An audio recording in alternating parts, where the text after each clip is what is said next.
भाइयों, कल और परसों बड़ी चर्चा हुई और वो चर्चा हुई अखबार में छपी हुई एक खबर के बारे में। और उस खबर में ये कहा गया था कि सरकार ऑपरेशन क्लीन की प्लानिंग कर रही है, जिसके तहत वो कोरोना का भय दिखा के दिल्ली के बॉर्डरों पर मौजूद किसानों को उठाने का प्रयास करेगी, वहां से किसानों को रिमूव करने का प्रयास करेगी। ऐसी एक खबर छपी हुई थी और उसको नाम दिया गया था अखबार में ऑपरेशन क्लीन। हम कुछ बातें कहना चाहते हैं, एक सरकार को चेतावनी देना चाहते हैं और अपने किसानों को एक आह्वान करना चाहते हैं।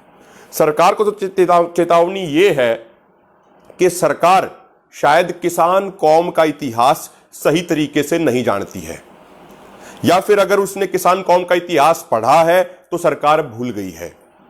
ये किसान कौम वो कौम है, सैकड़ों सालों का इतिहास उठा के देख लीजिए इस कौम का। ये कौम वो कौम है, इस कौम से जिसने भी टकराने का प्रयास किया तो वो टकराने वाला चूर चूर हो गया। ये किसान कौम ना तो कभी मिटी थी, ना मिटी है और ना ही कभी मिटेगी। इतिहास गवाह है इस बात का। आप इतिहास के पन्ने पलट के देखिए, आज तक जो भी इस किसान कौम से टकराया है वो चूर चूर हो गया है। तो यदि ये बीजेपी और आरएसएस की सरकार इस किसान कौम से टकराने का प्रयास करती है, किसानों के साथ कुछ जोर जबरदस्ती करने का प्रयास करती है, किसानों के साथ धक्केशाही करने का प्रयास करती है, तो ये चीजें बीजेपी और आरएसएस की सरकार के ताबूत में आखिरी कील साबित होंगी। ये बात ये सही तरीके से समझ लें। 28 जनवरी को वो गाजीपुर का दिन याद होगा बीजेपी आरएसएस की सरकार को, जब इन्होंने किसानों के साथ धक्काशाही करने का प्रयास किया था। तो उस दिन बहुत ज्यादा कोहरा था, कुछ दिख नहीं रहा था। उसके बाद भी हजारों लाखों किसान दिल्ली के बॉर्डरों की तरफ कूच कर गए थे। तो यदि सरकार अब दोबारा से ऐसी कोई गलती करने का प्रयास करती है तो यह गलती सरकार को बड़ी महंगी पड़ने वाली है। दूसरी बात यह कि प्रधानमंत्री ने कुछ दिन पहले मिस कॉल की बात की थी, एक कॉल की बात की थी। तो प्रधानमंत्री की वो कॉल की बात तो फर्जी थी, हमें ये पहले दिन से मालूम था।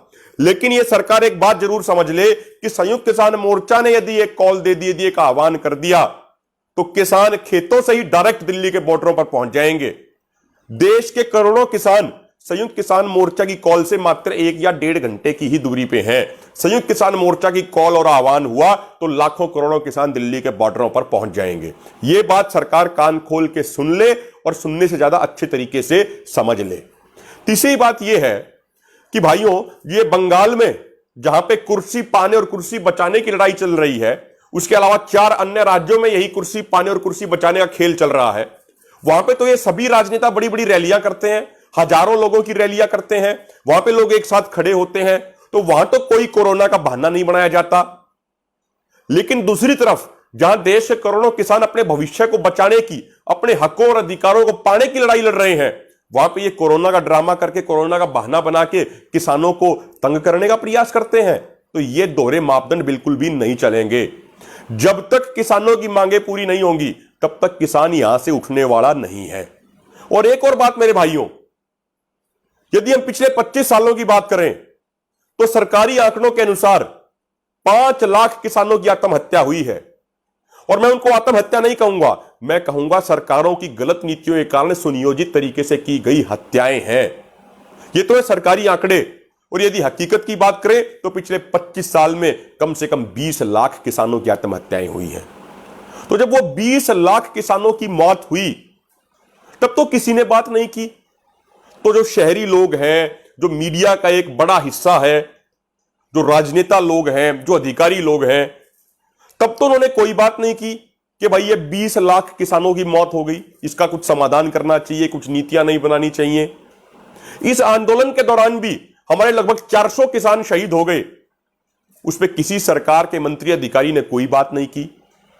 तो एक बात हमें समझनी होगी कि यदि ये 3 काले कानून वापस नहीं हुए, यदि एमएसपी गारंटी कानून नहीं बना, तो किसान को तो वैसे भी मरना है। किसान को अपने खेत में, अपने गांव में, अपने घर में मरना है। जब हमें मरना ही है तो क्यों ना अपने हकों और अधिकारों के लिए लड़ते हुए मरे, ताकि कम से कम शहीद तो कहलाएंगे, ताकि आने वाली पीढ़ियां ये तो कहेंगी कि हमारे पूर्वजों ने हमारे हकों और अधिकारों के लिए, हमारे भविष्य को बचाने के लिए लड़ाई लड़ी थी और लड़ाई लड़ते हुए शहीद हुए थे। तो कम से कम ये तो कहेंगे। तो इसीलिए मरना तो हमें वैसे भी है, इसीलिए आंदोलन लड़ेंगे और आंदोलन जीतेंगे ताकि आने वाले भविष्य को बचा सके, आने वाली नस्लों को बचा सकें।